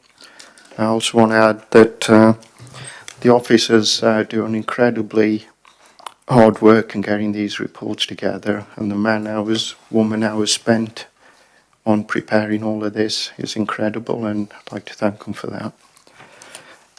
I think the new development, the actual block for me appears the same, but there is more space around, having taken out the coach houses. There's more garden area. The car parking is hidden as well, so it's not going to be a mess of cars outside. I'm very conflicted for and against the arguments for this development. I'm still not sure which way I'm going to vote on it. Thank you. Councillor Darling. Thank you, Mr. Chairman. I'm still just a little bit unsure because obviously, the Secretary of State does have involvement in this, and I just would have liked to have known what decision they were going to make, which side they were going to come down on. So I'm still sort of toying it over in my mind what to do. Thank you. I just wonder if I could ask the officers, you've heard comments around the table that the changes are not particularly big, more of the same, and you've heard other officers argue for some significant changes. I just wonder if there's any more guidance that either of you two could give us as to how important, how significant you think the changes are from the previous application. I think in my committee report I've tried to sort of extract where the changes, but it might be useful if I just sort of read out a few of what I consider to be more pertinent paragraphs in that appeal decision. Might help. So, paragraph 25. Notwithstanding the above, there is no escaping the fact that the proposed apartment complex, parking area, hard surfaces and the two new dwellings would considerably erode the undeveloped and green open qualities of the appeal site. In doing so, it would have an injurious impact upon the area of mid to late 19th century villa townscape. The proposal would significantly alter the character of the site, harming its historic legibility in connection to the nearby historic villas and the contribution it makes to the conservation area.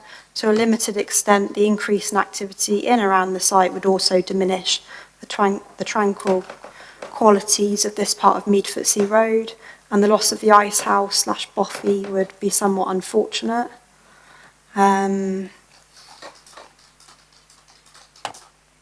Paragraph 31, in noting the contents of the appellant's tree report, is unclear to me on why a new vehicular access would need to be sited in the position shown on the submitted plans and not further away from the London Plain Street tree and its root protection area. I'm concerned at the extent of the works that are proposed within the root protection area. This high quality tree may not survive unscathed from the rigours of the construction phase of the development. Paragraph 35. I have found above that the scale, massing and design of the proposed buildings would be appropriate and would comprise high quality buildings that reflect elements of substantial Victorian villas that exist within the conservation area. The proposal would also improve the appearance of the existing dwelling on the site. Rebuilding the roadside wall in natural stone and the new tree and landscaping planting would also enhance the appearance of the area. Nonetheless, I've also found that the proposal would erode the undeveloped and green open qualities of the site and risks harming an important mature tree. So when considering overall, the proposal would have an adverse impact on the character and appearance of the conservation area and harm its significance. It would also intrude into part of the historic settings of Singleton, Palm Grove and Meadfoot Lodge. Considers that to be less than substantial.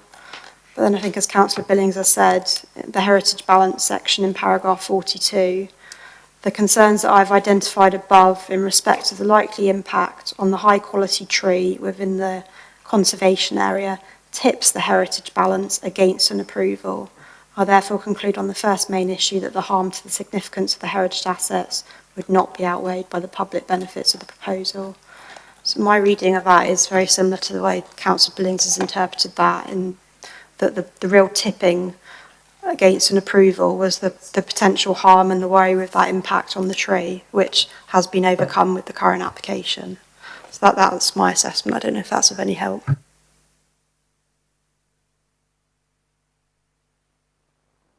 You can hear me there. I just asked Mr. Blackmore if he could add anything to what's already been said by the other officer.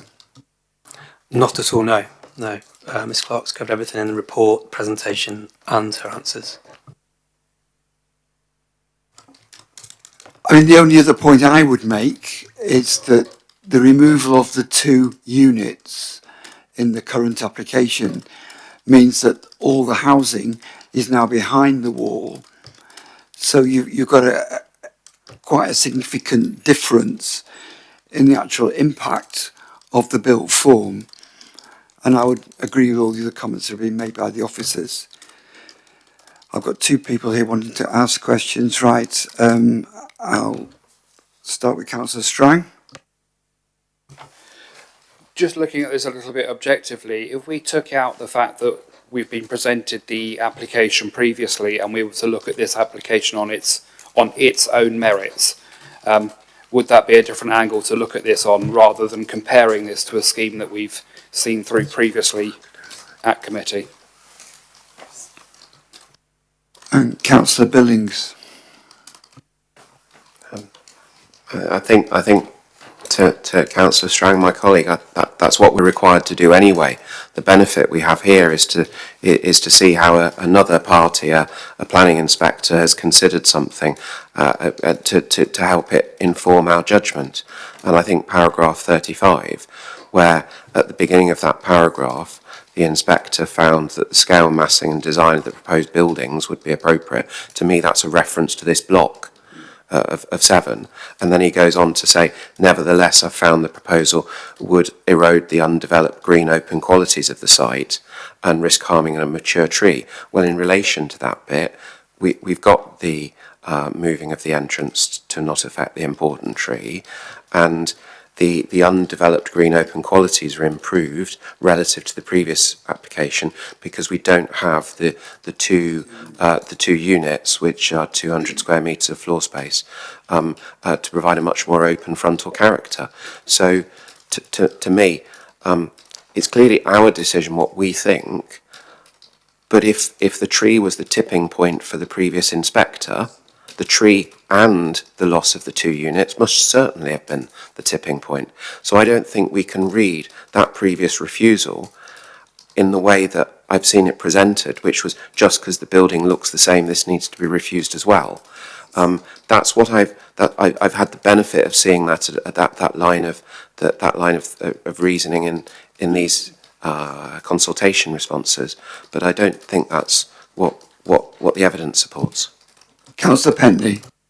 So with respect to Councillor Strang and Councillor Billings, as a decision-making committee, we absolutely have to be consistent in the way we apply often conflicting policies, and that's obviously why we're debating right now, because we're applying conflicting policies and we're interpreting them differently. And to clarify my earlier comments, Councillor Billings, is not merely because of the appearance, but it was the size scale massings and the harms that I identified and this committee agreed in August 2023 have not been overcome in this new application, and nor does the planning inspectorate give us, or at least give me rather, sufficient peace of mind that the admittedly significant but not significant enough changes that we see in this application are enough to overcome the concerns that I had in August 2023.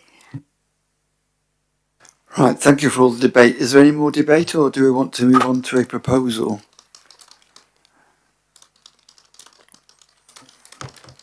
Is somebody going to help me and give me a proposal one way or the other?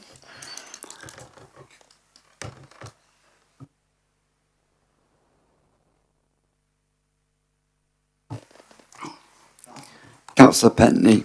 So I would, like I said, obviously we're here to make a decision, and obviously a very difficult decision sometimes. So I would first of all, just could I just have a bit more clarity because of the slightly unique circumstances, what exactly I could be proposing this evening? Because is it minded to or plain refusal, or is it minded to refuse? If I could just have that clarity again, please. Yes, you can either move the recommendation on the papers or you can move to refuse. Okay, thank you. In which case, in the interest of moving things along, I would like to move refusal on the policy grounds of design, so it's DE1, TH8, and loss of openness C4 as my reasons for refusal, please. But obviously I would need a seconder. A seconder, Councillor Darling.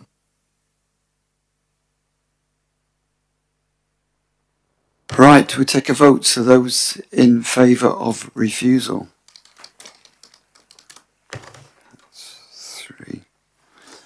Those against. Right, I'll take the casting vote, so I'll go against. Have another recommendation from anybody, please.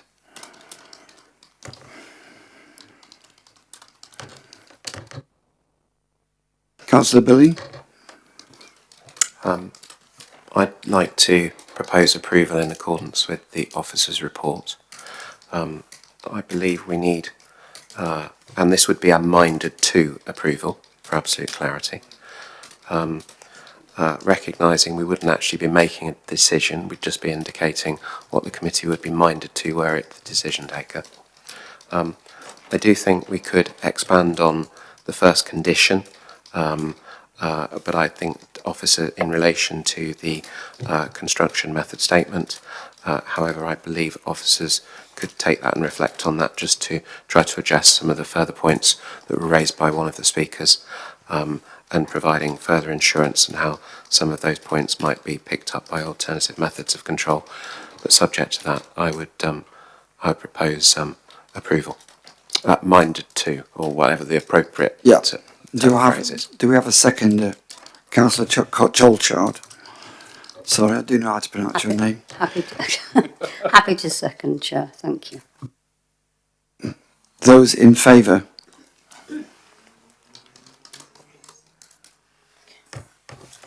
Those against? So that's been carried.